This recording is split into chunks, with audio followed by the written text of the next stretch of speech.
My name's Emily Hessney Lynch. Today I'm going to be reading my story, It Is Perfectly Normal. This one was a long time kind of cooking and marinating.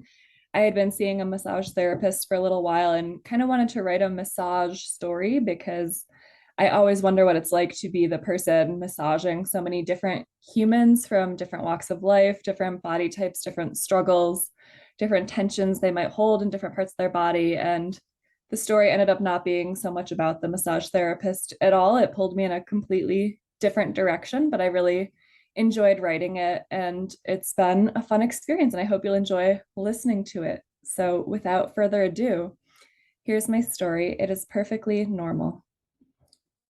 That's all the time we have for today, the massage therapist says, crouching beside me. I extracted the colony of bees that was dwelling in your lower back.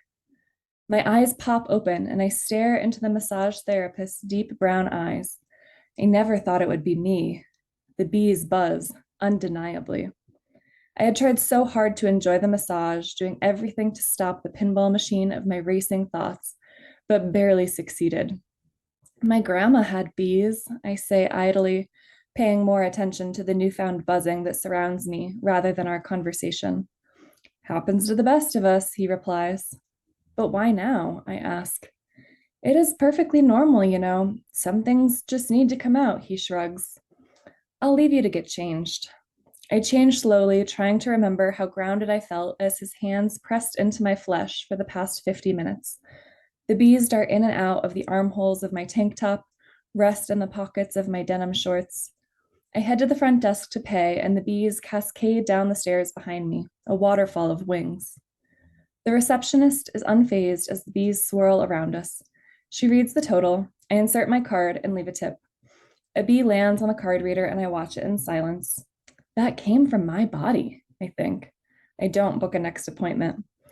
I hold the door open longer than usual as I go so the bees can follow me out. As I meander down the sidewalk, I think of the women I've known who have had bees. No one I'm close to. I was just starting to befriend my coworker Courtney from sales when some incident happened with her boss. She wouldn't say a word about it. Then suddenly she had bees, and shortly after that, she quit. My brother's ex girlfriend got bees in college. He was afraid they were going to sting him, and they broke up not long after. And in high school, my best friend's mom had bees when she was going through a divorce. She stood a little straighter once her bees arrived. I was just a kid, too lost in my own head to ask questions. I'm not that different now, still a ball of anxieties, still weaving my way through the world fearfully, trying to avoid conflict. As I pick up the pace, the bees buzz faster and louder. I can't help but wonder if they will sting me. Why wouldn't they hurt me? Everyone does. There's a reason I've crafted this solitary life for myself. A freelancer, single, living in a studio apartment. I'm better off on my own. I don't need bees. I will get rid of them. Fire is my first thought. My older brother Eric keeps a fire going in his backyard all summer long, obsessed with gazing into its depths whenever he can. I've seen him cook dinner over the fire, play fetch with his dog beside the leaping flames, and even take customer calls for his remote job in a lawn chair by the fire. He'll be there and there will be fire. The bees and I begin the long walk to his place. When we arrive, Eric is out back, as expected, prodding the crackling fire with a stick. Hi, I murmur. Eric and I don't see eye to eye on some things, like our childhood, so we don't talk often. Those are new, he says, tearing his eyes away from the fire and gesturing to the bees. I'm trying to get rid of them. Why? I'm just not the kind of person who has bees. I don't need them, I'm fine. Eric stares at me for a long time. Marshmallow? He asks. Sure, I say, swallowing it, unroasted. Look, I'm going to try something, I say, and I don't want you to stop me. He nods coolly. I inch closer to the fire. I lean forward and let the flames lick my forehead. I wrap my arms around the fire pit as if to hug it. I wait for the heat. I will scorch the bees out of me. I had closed my eyes tightly, but now open them, confused. I can scarcely feel the heat. I back away and sit down on the grass slowly. My arms feel funny. So does my face.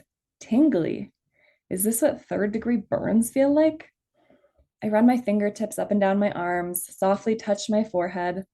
not wanting to do more damage in case I'm having some neurological breakdown that's preventing my brain from understanding the severity of the burns. Instead, my fingertips find the fluttering wings of sleepy bees. They cover me completely, every inch of my skin. They protected you, Eric says. Grandma had bees, remember? She didn't talk about it much, but I know she missed them when they left. My eyes are wet and I'm not sure why. I stand up too fast, dizzy, and take off running. The bees seem unfazed by our sudden sprint, flowing from my shoulder like a cape, tickling my neck and nesting in my hair. I pause to rest on a bench at the bus stop. A bus screeches to a halt and the doors fold open. The driver cranes his neck to look out. He winces. I climb the steps slowly, hoping for the best as I bring my bees on public transportation for the first time. They hum louder as I walk toward the back of the bus. It's crowded. There are no empty rows. I have no choice but to sit with someone. I softly slide in beside a middle-aged man. Sweetie, you can't ride on a bus with that many bees, he says, eyes wide. There's a law against it, he huffs. They changed that law a few years ago, a teenager says from down the aisle, pulling out an earbud. The summer I turned 15. I remember because my sister had just gotten bees and we rode the bus together. People were not happy about it, he adds with an eye roll. I cringe in sympathy and mouth, thank you, to the teenager. The man next to me mutters something under his breath and goes to stand in the aisle near the front. A few bees trickle after him, buzzing fiercely and landing on his shoulders. I cough pointedly and they return to my side. They listened. I swell with pride. The bees spread out, clustering on the window as if watching the world go by. Others form a pillow for me on the headrest. I smile softly, let my head droop, and finally relax. On the bus, I nap for the first time in years. Napping's for babies. You'll sleep when you're dead, my parents used to say. I've conditioned myself to stay awake, stay functional, stay productive. Today, I dream. I'm in the grocery store, basket over my arm. I weigh 2 broccoli crowns, print the sticker, and affix it to the bag, then set them in my basket. I head toward the bananas. My father's standing near the mangoes, examining a honey mango with curiosity, an emotion I've rarely seen on his face. My bees crackle to life behind me, staticky as fury seeps in. Images flicker through my brain, and I can't stop them. Crying alone on the porch, Dad joins me. I lean on his shoulder and he rubs my back for a while, then gets up and goes inside. My bees race up and down my arms, hairs standing on end at the memory of this small moment of care that I've treasured for years. Dad's slapping Mom when she asks how much he drank at the work event. My throat tingles with the fuzz of furious bees. Getting cornered the night I got home from the rap party for the school musical, giggly and light, and feeling his fist connect with the side of my skull as he screams at me for missing curfew. My ears ring as my bees vibrate with rage. I'm not afraid anymore. Grinding my teeth, I look directly at my father. I open my mouth, shout, Dad! And bees pour out, buzzing, wrathful bees. They shoot toward him, flooding as if from a fireman's hose. Instantly, he's covered. He grabs at the mango bin for balance as he starts to wobble, then overturns the whole thing as he tumbles to the ground, covered in a fruit he's never tried. He writhes and scratches and moans as stings well up all over his body. A smile cracks my face in two as I watch.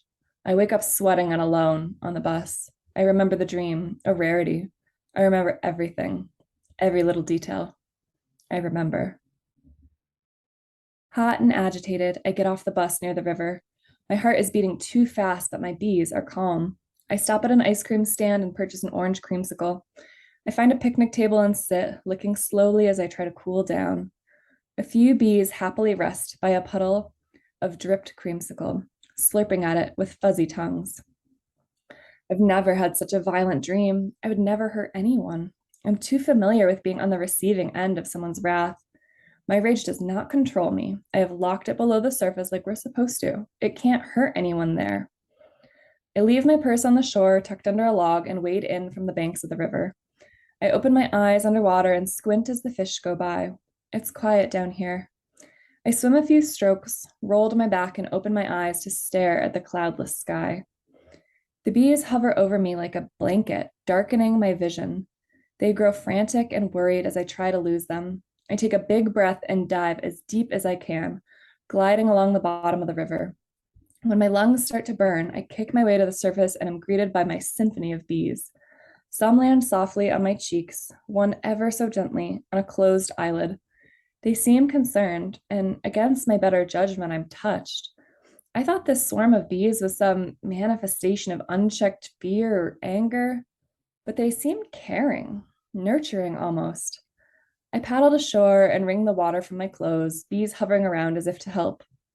Hello, I called to a little boy and an elderly woman building a sandcastle on the shore. The boy's face is bright and curious, but the woman places a hand on his back and turns him away.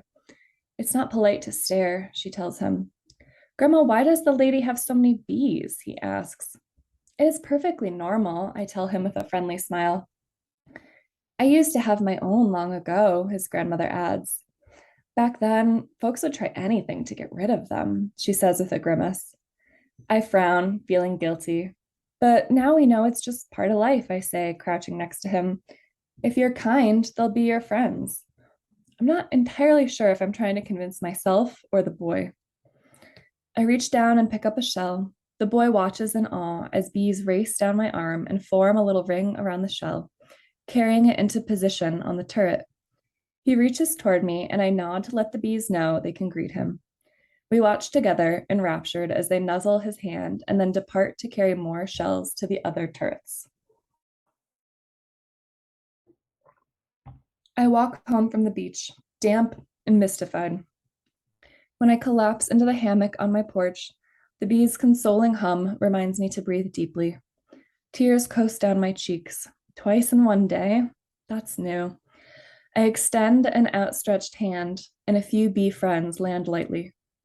You won't hurt me? I ask quietly.